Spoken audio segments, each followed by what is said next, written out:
Le FNAIM Talk, le podcast hebdomadaire qui vous parle d'immobilier. Les experts de la Fédération nationale de l'immobilier décryptent pour vous les enjeux du marché de l'immobilier et vous apportent conseils et solutions. Un podcast original créé par la Fédération nationale de l'immobilier. Aujourd'hui, Loïc Quentin, président de la FNAIM, vous détaille sa rencontre avec le nouveau ministre délégué en charge du logement et les attentes de la Fédération. Bonjour Loïc Quentin, vous êtes le président de la FNAIM. Vous avez rencontré le ministre le 4 septembre dernier, le ministre du Logement. Qu'en avez-vous pensé ? Un rendez-vous politique attendu pour faire connaissance avec le nouveau ministre délégué au logement. Un rendez-vous en quelque sorte constructif pendant 1h15 où nous avons pu échanger sur nos visions respectives. Un homme pragmatique, un homme concret, un homme, je dirais, visionnaire et d'expérience, qui a une volonté de bien faire. D'ailleurs, je dirais, c'est un trait commun, c'est la résultante globale de tous les ministres qui ont succédé dans ce gouvernement.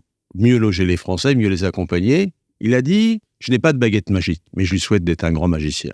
Justement, quelle est sa feuille de route ? Et pour vous, quelle feuille de route devrait-il suivre ? D'abord, il nous a parlé qu'il voulait décentraliser la politique du logement.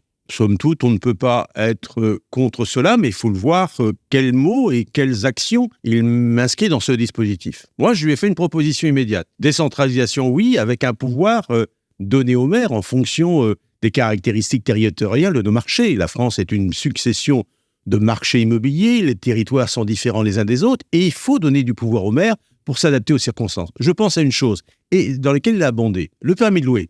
Le permis de louer, vous savez qu'il est mis en œuvre dans beaucoup de villes, et à ce titre, on avait fait une proposition pour faire en sorte que le maire puisse déroger les professionnels de cette obligation.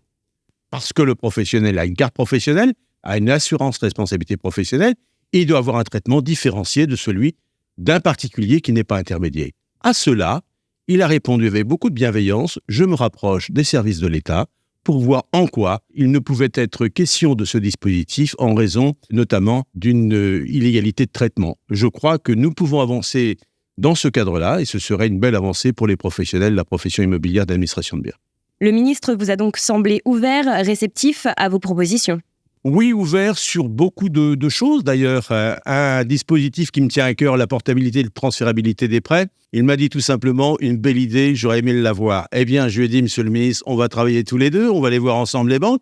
Allez-y, banco, au moins 1 an ou 2 ans, de façon à amortir les effets de cette crise. Accompagnons des Français, donnons-leur les moyens d'accéder à un taux d'intérêt plus faible, de renouer avec leurs conditions antérieures. Au moins, ça donnerait un peu d'oxygène dans une période bien contrainte par un environnement financier et n'ayant plus de moyens à disposition. Vous parlez de financement, nous allons arriver en période budgétaire. Quels sont vos espoirs et quels sont les risques ? La projet de loi de finances 2024 va être au cœur des entretiens que nous allons voir prochainement. Oui, je l'ai dit, du quoi qu'il en coûte, on va passer à la période il n'en coûtera rien. Désormais, plus rien à l'État. C'est-à-dire que l'État ne veut plus rien ajouter pour le logement. Donc, il va falloir composer avec. Un Pinel qui disparaît fin 2024, et donc une recette de l'État qui va être affectée à d'autres dispositions. On renforce 1 milliard de plus pour la rénovation énergétique, mais qui sera bien évidemment insuffisante, mais avec un espoir quand même, une volonté de remettre un peu d'ordre dans le désordre de la location en France. Redonner confiance au bailleur en lui donnant peut-être un avantage fiscal nouveau. C'est du moins le sens de sa phrase que j'ai entendue. Mettre en cause la fiscalité des Airbnb, et notamment des locations meublées touristiques au taux de 71%, qui sont 100 000, 500 000 à notamment un taux de 50%, et finalement renier cette fiscalité excessive pour la rebalancer sur le logement, la location vide, ce qui serait un pas de plus sans toucher aux recettes de la France, mais redonner un signe d'investissement, un signe de confiance aux bailleurs, à nos clients qui en ont besoin et à nos professionnels. La semaine prochaine, retrouvez Jean-François Hannot, président délégué de la FNAIM, qui vous parlera de la cellule Agir, mise en place avec notre partenaire Galian.